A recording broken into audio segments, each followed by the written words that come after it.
Bonjour Willy, on se trouve au Chantilly. J'aimerais que tu me parles un peu de l'endroit où nous nous trouvons. Le Chantilly. Voilà. Donc le Chantilly, bon bah c'est comme la petite pancarte elle le précise, c'est un lieu voilà, où on essaye d'offrir aux gens de la détente et de l'évasion. Oui, c'est un café en fait. C'est un café. C'est un café. On va dire un salon de thé. Un salon de thé. Parce qu'il n'y a pas d'alcool chez nous. Donc, oui. Des fois quand on dit café ou bar, ça fait. Oui. Donc c'est un salon de thé indien. D'accord, ça c'est... C'est-à-dire les gens se déchaussent, il y a les tapis, ils peuvent s'allonger, écouter de la musique traditionnelle. Oui. Voilà, qui fait un petit peu partir l'esprit dans d'autres sphères. D'accord. Et voilà, on boit du thé, des cocktails de fruits, des lassis. Oui. On peut fumer pour ceux qui le veulent le narguilé. D'accord. C'est particulier, ça, tout le monde ne connaît pas. Le narguilé, ouais, bah, c'est quelque chose qui, traditionnellement vient du Moyen-Orient, de l'Égypte, de la Tunisie aussi beaucoup. Oui. Donc c'est des tabacs parfumés à la pomme, etc. D'accord. C'est plus entre amis qu'on prend un narguilé et le partager. Ça dure 1 heure à peu près. Voilà. Bien, j'ai vu que tu avais plusieurs espaces, comme ici à l'entrée avec des livres. Voilà, il y a une petite bibliothèque, essentiellement de livres sur le voyage, sur les différentes spiritualités, oui. Le développement personnel, donc voilà, les gens ils peuvent consulter. Il y a des thèmes, à part les voyages, il y a aussi sur, par exemple, qu'est-ce qu'il y a comme autre sujet parmi les... Bah, essentiellement, c'est des livres spirituels ou religieux. Oui, d'accord. Voilà. C'est tout. Il y a pas... Sinon, on a des géos, des choses de... Oui, bien sûr, plus courantes, disons. Après, on n'a pas, c'est pas une bibliothèque littéraire. Oui, oui, bien sûr. Bah, c'est à la couleur un petit peu de ce que tu fais ici. Beaucoup de nos clients, ils viennent chercher ici une sorte d'inspiration, déjà une détente et après une inspiration. Que ce soit, on n'est pas dans une voie particulière, même si chacun de nous... Il y a une tendance, disons. Voilà. Pour nous, c'est essayer d'offrir quelque chose aux gens pour leur épanouissement. D'accord. La première fois que je suis venue, c'était à l'occasion d'un débat. D'un débat, ça se passait donc le jeudi.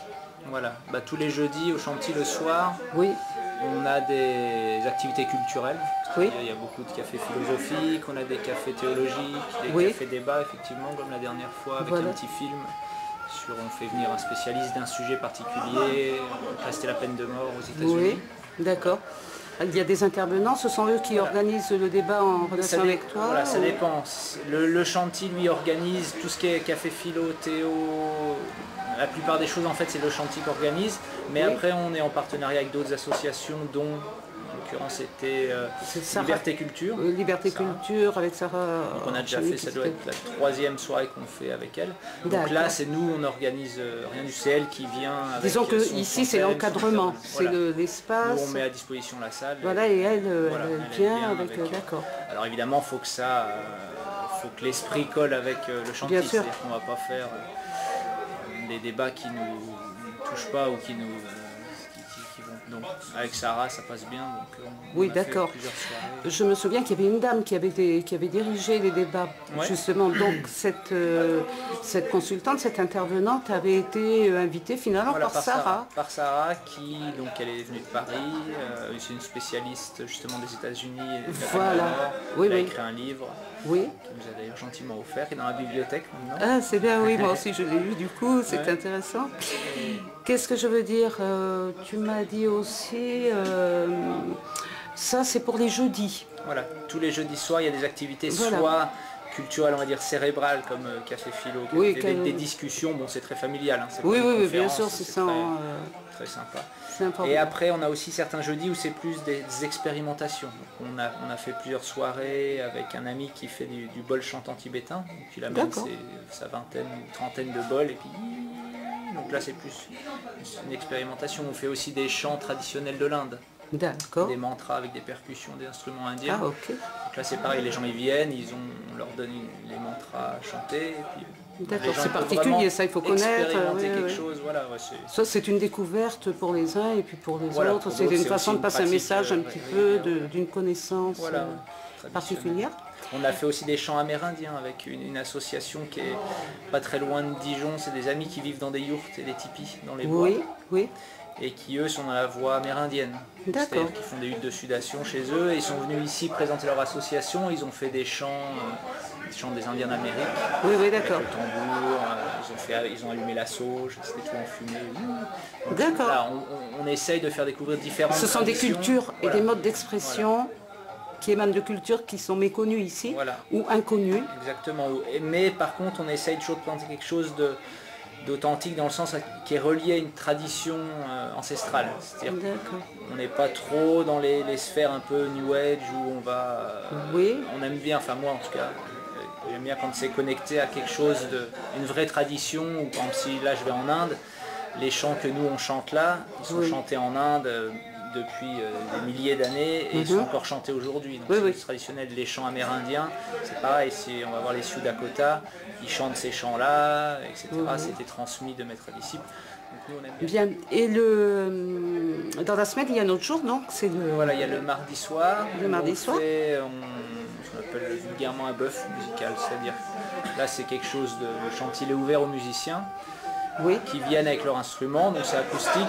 Il y a généralement un accordéoniste, un violoniste, quelques guitaristes.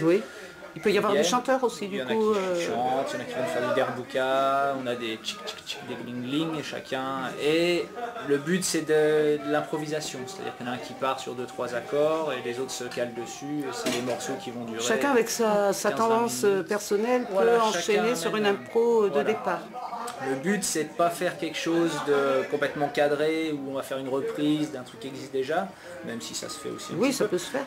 Mais le but c'est justement de partir sur un certain thème et que tout le monde puisse participer en improvisant. Tout le monde est le bienvenu. Chacun à son niveau, je veux dire. Chacun à son niveau. C'est comme nos cafés philo, c'est très familial, c'est pas un truc où... Disons qu'il y a des personnes qui sont un peu plus affûtées dans leur domaine. Il y en a qui viennent ça n'exclut pas. Donc une certaine... Mais après, des fois il y en a qui viennent pas spécialement pour le bœuf, mais ils disent ah il y a un bœuf, je suis guitariste, donc moi j'ai toujours une guitare derrière. D'accord. Et eux peuvent participer de la même façon. C'est ouvert aussi. D'accord.